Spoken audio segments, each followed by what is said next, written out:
tempat kajiannya. Assalamualaikum warahmatullahi wabarakatuh. Waalaikumsalam warahmatullahi wabarakatuh. Yang terhormat Bapak Hari Syafari MPD selaku dosen atau pengampu mata kuliah strategi pembelajaran yang berhalangan hadir hari ini, dan rekan-rekan saya yang saya cintai dan saya banggakan. Pertama-tama mari kita panjatkan puji dan syukur kehadiran Allah Subhanahu wa taala, di mana atas berkat dan rahmatnya kita dapat berkumpul di ruangan ini dengan keadaan sehat walafiat. Salawat beserta salam mari kita curahkan kepada Habibana wa Nabiyana Muhammad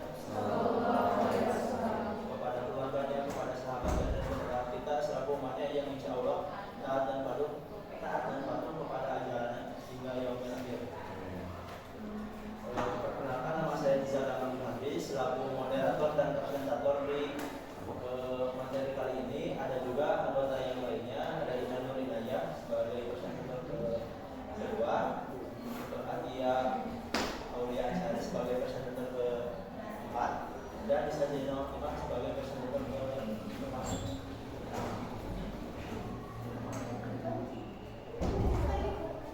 Ina sebagai presentator pertama dan Isa sebagai presentator kedua. Untuk mempersingkat waktu, langsung saja ke materi yang pertama yang akan dibawakan oleh Ina Nur Hidayah kepada Isa.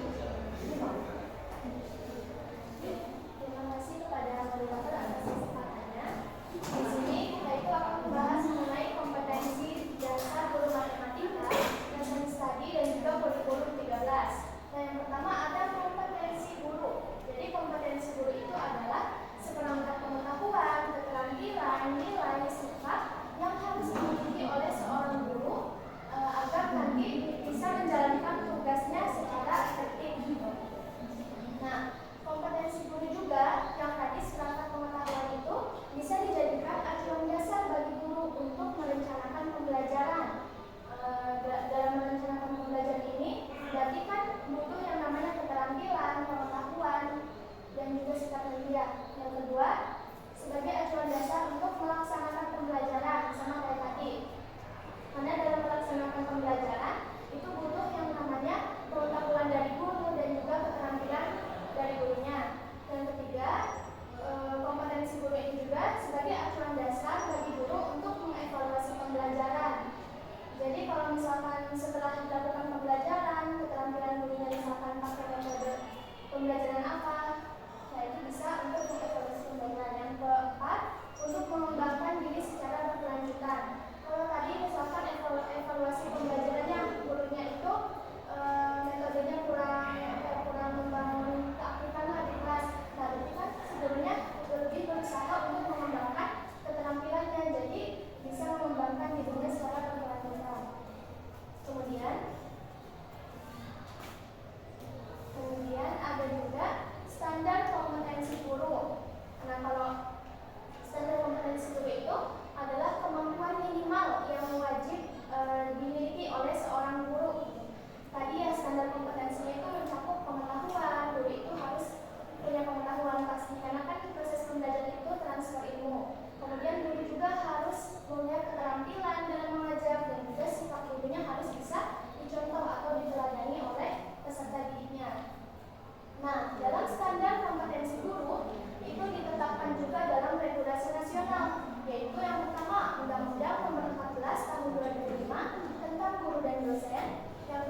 melalui kegiatan pengkajian pembelajaran yang dilakukan oleh sekelompok pendidik secara kolaboratif dan berkelanjutan untuk meningkatkan kualitas pembelajaran.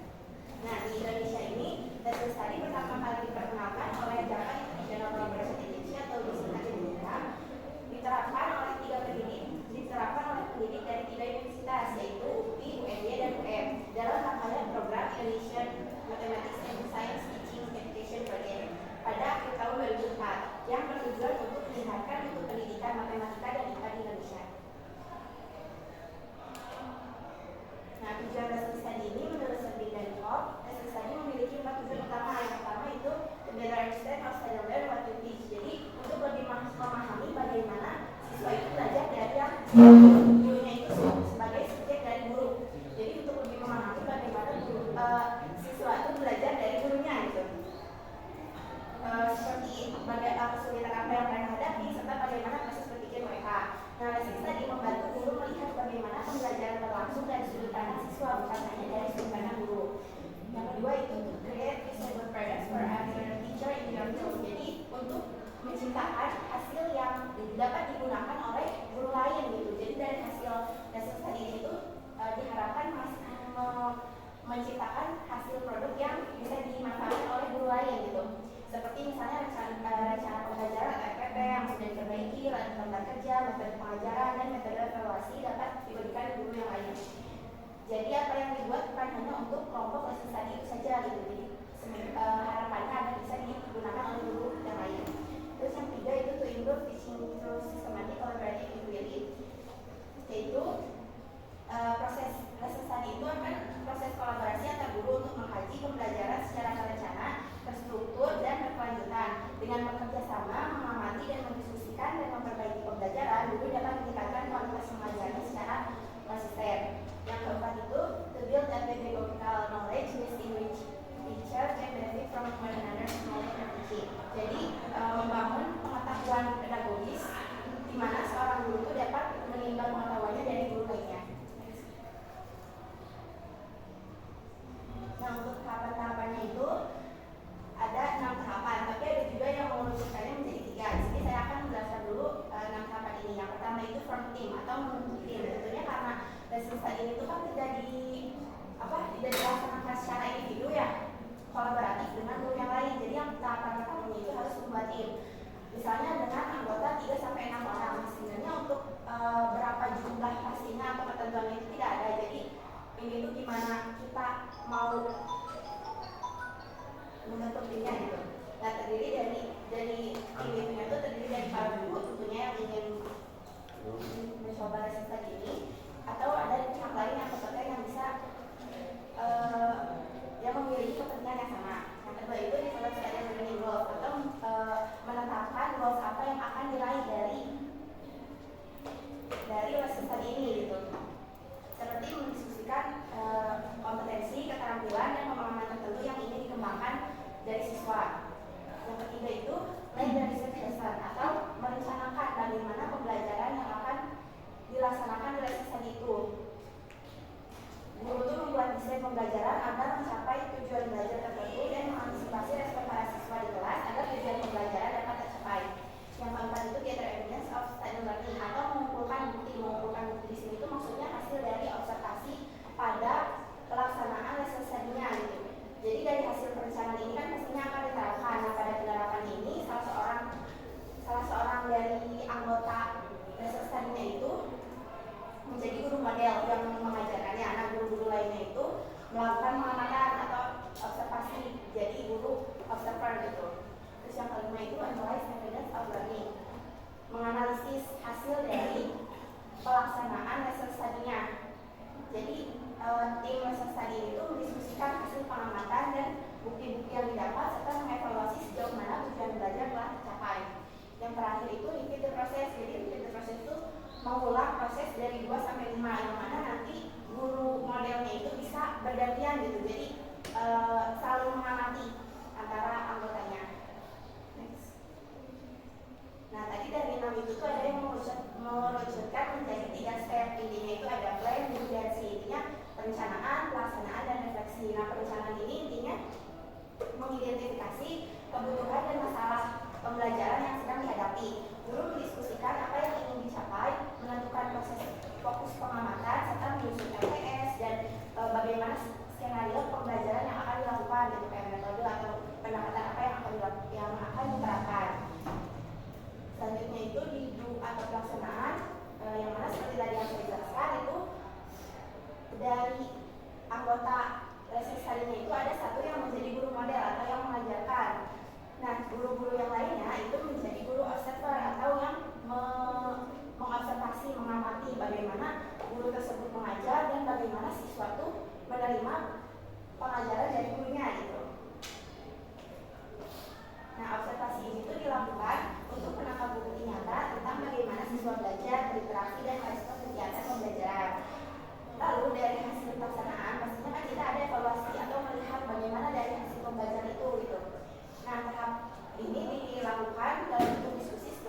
itu menilai sejauh mana tujuan yang disepakati itu telah tercapai. Ya, dan saya kira. Terima kasih kepada Nisa atas presentasinya. Selanjutnya ada komen saya.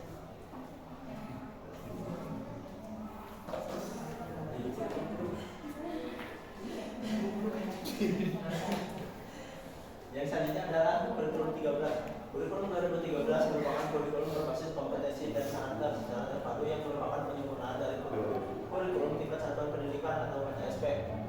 Implementasi kurikulum 2013 mencakup 3 kegiatan pokok, yakni pengembangan program, pelaksanaan pembelajaran, dan evaluasi. Tujuan dari kurikulum 13 yaitu membentuk siswa yang berkembang secara menyeluruh, baik sikap, pengetahuan maupun keterampilannya. Kurikulum ini ingin menanamkan karakter religius, jujur, disiplin, dan bertanggung jawab melalui kegiatan belajar sehari-hari. Selain itu, kurikulum 13 mendorong siswa untuk berpikir kritis, kreatif, dan inovatif lewat pembelajaran yang aktif dan berpusat pada siswa. Lalu ada karakteristik kurikulum 2013. Yang pertama, mengembangkan keseimbangan kemampuan siswa, mulai dari sikap spiritual, sosial, rasa ingin tahu, kreativitas, kerjasama, sampai kemampuan berpikir dan keterampilan motorik. Yang artinya di kurikulum 13 itu tidak hanya fokus pada kemampuan akademik saja, tetapi membentuk karakter dan keterampilan yang dibutuhkan siswa dalam kehidupan sehari-hari. Lalu yang selanjutnya, sekolah terhubung dengan masyarakat. Yang artinya apa yang dipelajari siswa bisa diterapkan dalam kehidupan nyata dan di lingkungan kita juga menjadi sumber belajar. Yang selanjutnya, belajar tidak hanya tentang tahu, tapi juga memiliki sikap baik dan mampu menerapkan keterampilan dalam berbagai situasi, baik di sekolah maupun di luar sekolah. Sama saja seperti di poin yang kedua. Lalu memberikan waktu yang cukup agar siswa bisa mengembangkan sikap dan keterampilannya secara optimal. Jadi proses belajarnya itu tidak hanya berfokus pada pengejaran materi sekali saja, tetapi juga memberikan ruang bagi siswa untuk berlatih, mencoba dan berdiskusi dan memperdalam kemampuan mereka.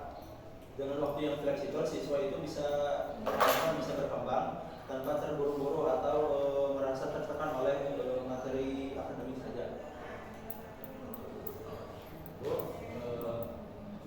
Kompetensi disusun berjenjang, dimulai dari kompetensi inti kelas, inti setiap kelas, lalu dijabarkan menjadi kompetensi dasar untuk setiap mata pelajaran. Yang artinya di kurikulum 13 itu pembelajaran dimulai dari kompetensi inti atau kompetensi inti yang diterapkan pada setiap kelas sebagai kemampuan dasar yang harus dimiliki siswa. Setelah itu kompetensi dasar dijabarkan lagi menjadi kompetensi itu dijabarkan lagi menjadi kompetensi inti kompetensi dasar untuk setiap mata pelajaran. Yang tadi kan kompetensi inti itu setiap kelas, kompetensi dasar itu setiap mata pelajaran yang bicaranya akan dibahas di presenter yang berikutnya. Lalu kompetensi inti menjadi dasar penyusunan pembelajaran sehingga semua kompetensi dasar dan proses belajar diarahkan untuk mencapai kompetensi inti tersebut. Sama saja seperti poin yang tadi. Lalu kompetensi dasar saling mendukung dan memperkaya baik di antar mata pelajaran maupun antar jenjang kelas sehingga pembelajaran lebih menyatu dan berkesinambungan. Materi selanjutnya akan dibawakan oleh Nadia. Terima kasih kepada moderator atas waktunya. Jadi yang selanjutnya yaitu mengenai komponen utama dari kurikulum 13. Secara umum, kurikulum 13 ini memuat beberapa komponen utama yang saling terintegrasi dan membentuk satu kesatuan sistem pembelajaran. Untuk komponen utamanya yang pertama yaitu ada standar kompetensi lulusan.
KI ke KD atau kompetensi dasar. Lalu setelah itu dijabarkan melalui pembelajaran dan penilaian. Nah, itu struktur singkatnya. Lalu yang kompetensi yang selanjutnya yaitu kompetensi inti atau KI. Kompetensi inti merupakan tingkat kemampuan yang harus dimiliki peserta didik pada jenjang kelas. KI berfungsi sebagai kerangka dasar yang mengintegrasikan seluruh aspek kompetensi, baik sikap, pengetahuan maupun keterampilan. Kurikulum 2013 menetapkan 4 jenis kompetensi inti. Tapi sebelum itu kompetensi inti itu singkatnya tuh ini terjemahan dari CSKL, yang dimana terjemahan dari CSKL-nya tuh dimasukkan ke dalam kompetensi yang harus dimiliki siswa di setiap kelas dan jenjang pendidikan. Jika SKL adalah tujuan akhir dari lulusan, maka KI ini adalah tujuan tiap tingkat atau kelas untuk mencapai si SKL tersebut. Lanjut, KI ini dibagi menjadi 4 jenis. Yang pertama, KI 1, sikap spiritual, yang isinya berupa keimanan, ketakwaan, rasa syukur, menghargai ciptaan Tuhan, dan sebagainya. Lalu KI 2, yaitu sikap sosial, yang isinya gotong royong, toleransi, santun, disiplin, dan sebagainya. Lalu yang selanjutnya yaitu ada KI 3, yakni pengetahuan, yang isinya bisa berupa pengetahuan faktual, pengetahuan konseptual, dan pengetahuan prosedural. Lalu yang terakhir yaitu ada KI 4, yang dimana KI 4 ini merupakan keterampilan, isinya bisa berupa menerapkan pengetahuan, mengolah informasi, dan menghasilkan karya, dan sebagainya. Komponen yang ketiga yaitu ada kompetensi dasar atau KD. KD ini merupakan kemampuan spesifik yang harus dikuasai peserta didik dalam setiap mata pelajaran sebagai turunan dari kompetensi inti. Di KD ini menjabarkan apa yang harus dipelajari oleh siswa dalam aspek sikap, pengetahuan, dan keterampilan pada masing-masing kelas. Penentuan kompetensi dasar berfungsi sebagai pedoman bagi guru dalam merumuskan tujuan pembelajaran, menentukan materi, memilih metode pembelajaran, serta menyusun instrumen penilaian. Dengan demikian, KD ini menjadi komponen penting yang memastikan keterpaduan antara perencanaan, proses, dan evaluasi pembelajaran. Nah, di KD ini juga dibagi menjadi 2 kelompok, yaitu ada KD pengetahuan dan KD keterampilan. Kan tadi KD ini merupakan turunan dari KI. Kelompok KD yang pertama yaitu KD pengetahuan, dan itu turunan dari KI ketiga. Terus yang kelompok kedua itu ada KD keterampilan, yang merupakan turunan dari KI keempat.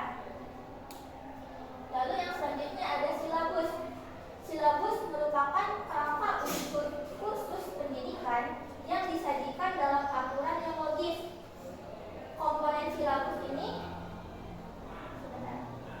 jadi silabus ini merupakan rencana pembelajaran suatu mapel atau mata pelajaran pada suatu kelas dan semester tertentu, yang dimana silabus ini menjadi jembatan dari kurikulum ke RPP. Jadi intinya mas silabus itu dasarnya dari si RPP. Nah, komponen-komponen dari silabus itu isinya ada tentang identitas mapel, ada tentang KI dan KD juga, terus ada tentang materi pembelajarannya apa, kegiatan pembelajarannya apa, yang dimana kegiatan pembelajaran dalam kurikulum 2013 ini menganut yang 5M, yaitu mengamati, menanya, mencoba, menalar, dan mengkomunikasi.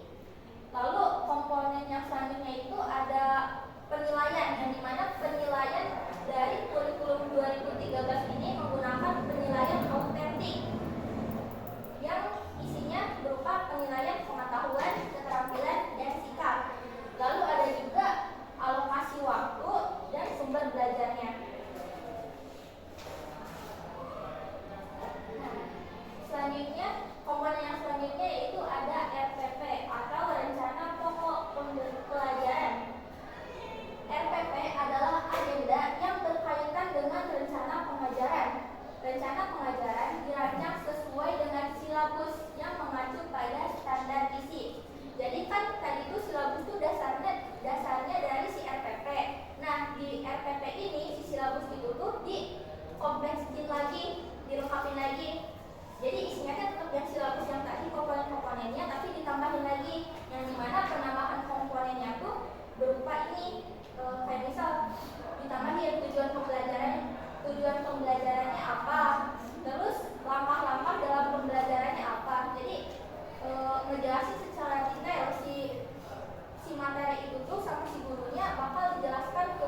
keempat, menalar atau mengasosiasi. Dan yang terakhir, mengkomunikasikan. Pendekatan ilmiah memberikan ruang bagi peserta didik untuk mengembangkan kemampuan berpikir kritis, kreatif, dan analitis. Selain itu, kurikulum 13 juga menggunakan model pembelajaran seperti problem-based learning, project-based learning, dan discovery learning yang memberi kesempatan kepada siswa untuk belajar lebih aktif. Jadi di sini tuh menjelaskan proses pembelajaran di kurikulum 2013 itu seperti apa. Lalu komponen yang selanjutnya yaitu mengenai penilaian pembelajaran, yang dimana penilaian dalam kurikulum 2013 itu dilakukan secara autentik, yaitu penilaian yang menilai proses dan hasil belajar secara menyeluruh. Penilaian tersebut itu meliputi penilaian sikap. Guru untuk menilai sikapnya bisa berupa dengan observasi, jurnal, penilaian diri, dan penilaian antar teman. Lalu penilaian yang selanjutnya itu penilaian pengetahuan, bisa berupa tes tertulis, tes lisan, dan juga penugasan. Lalu yang terakhir yaitu penilaian keterampilan. Penilaiannya bisa berupa unjuk kerja atau menampilkan perform, bisa berupa proyek juga, bisa berupa produk, serta portofolio.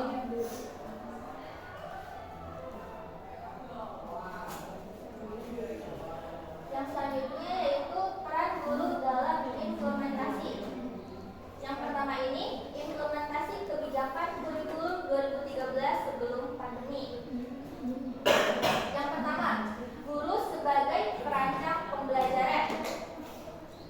Jadi, guru sebagai perancang pembelajarannya tuh implementasinya seperti guru tersebut membuat RPP yang berbasis problem solving atau juga menyusun aktivitas yang 5M itu. Yang kedua, guru sebagai pelaksana pembelajaran aktif, yang dimana guru tidak lagi dominan ceramah, tetapi perannya berubah menjadi fasilitator juga. Lalu guru memberi stimulus, bukan langsung ke rumus. Nah, lalu yang ketiga, guru sebagai pembimbing karakter dan sikap, yang dimana peran guru di sini itu untuk mengawasi sikap-sikap yang tadi, yang ada sikap spiritual, sosial, dan sebagainya. Lalu yang keempat, guru sebagai penilai dengan penilaian autentik. Implementasinya tuh bisa berupa proyek membuat laporan percobaan, menilai presentasi, dan proses kerja kelompok, dan sebagainya. Lalu yang kelima, guru sebagai pengembang lingkungan belajar.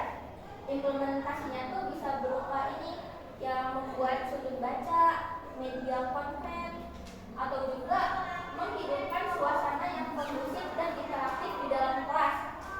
Lalu yang keenam, guru sebagai penghubung dengan orang tua. Implementasinya itu bisa berupa ini, seperti guru itu mengadakan rapat atau pertemuan tatap muka dengan orang tua murid, yang dimana di rapat tersebut akan melaporkan kayak perkembangan setiap muridnya seperti apa, lalu menginformasikan juga si siswa tersebut tuh progresnya seperti apa. Lalu yang terakhir, guru sebagai pembelajar profesional, yang dimana implementasi di sini itu misalnya guru mengikuti pelatihan kurikulum 2013 atau juga bisa mengembangkan diri melalui MBMP atau pelatihan lainnya. Lalu yang selanjutnya, implementasi kebijakan kurikulum 2013 pada masa pandemi. Yang pertama, guru sebagai perancang pembelajaran daring.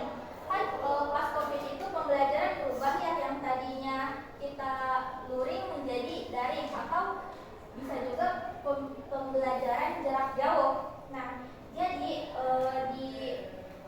di perancang pembelajaran daring ini, kurikulum 2013 ini mengalami penyederhanaan kurikulum, kayak yang dimana hanya fokus pada kompetensi esensial. Dan juga misal kalau yang pas daring RPP-nya bisa RPP awalnya 2 lembar. Nah ini kan karena ada penyederhanaan bisa menjadi 1 lembar. Nah seperti itu. Dan juga guru diberi kebebasan untuk memilih metode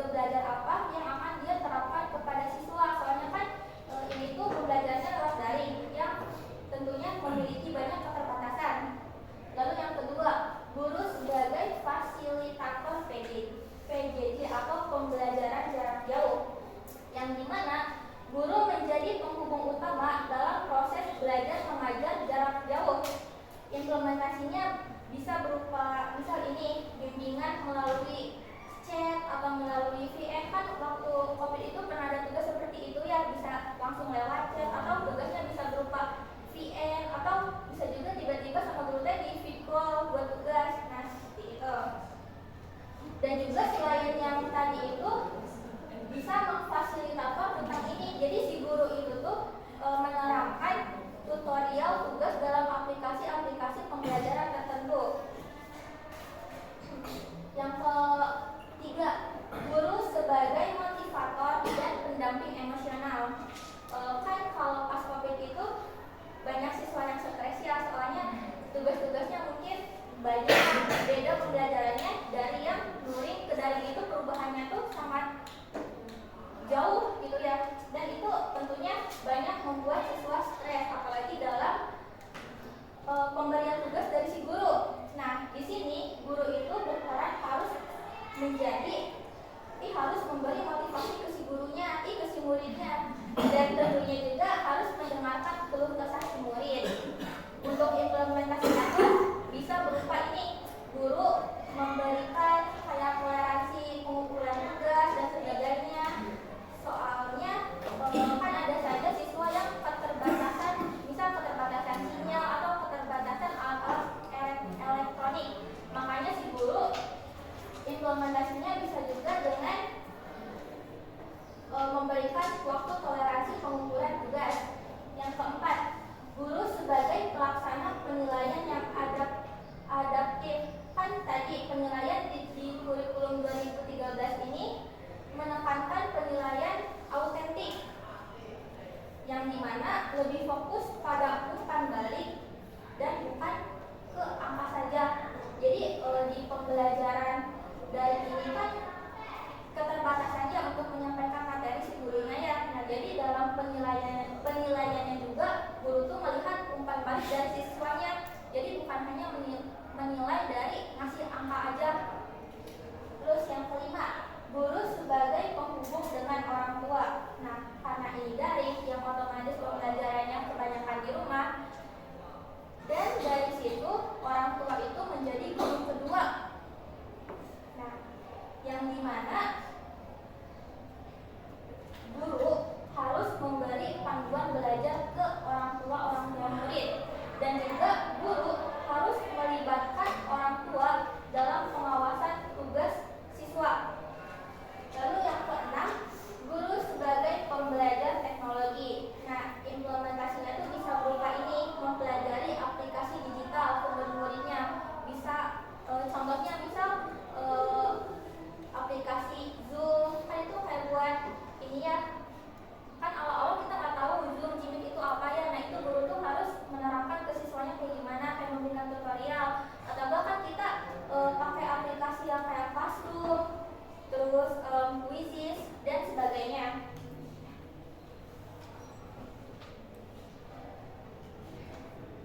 Yang selanjutnya yaitu keterkaitan kompetensi guru dengan kurikulum 2013. Kan tadi kompetensi guru itu dibagi menjadi 4 ya. Ada kompetensi pedagogik, kompetensi profesional, kompetensi sosial, dan kompetensi kepribadian. Nah, yang pertama, kompetensi pedagogik, yang dimana di pedagogik ini itu mengacu pada kemampuan merancang dan melaksanakan pembelajaran dengan pendekatan ilmiah yang menekankan problem solving, berpikir kritis, dan penerapan konsep matematika dalam kehidupan sehari-hari. Guru harus mampu memilih strategi pembelajaran yang sesuai. Contohnya bisa berupa model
tadi terkait standar kompetensi yang harus dimiliki oleh guru. Ada aspek pedagogik, sosial, terus kepribadian, dan sosial. Berikan contoh yang Anda akan tampilkan ketika Anda menjadi seorang guru. Misalkan tentang pedagogik, satu contoh saja untuk misalkan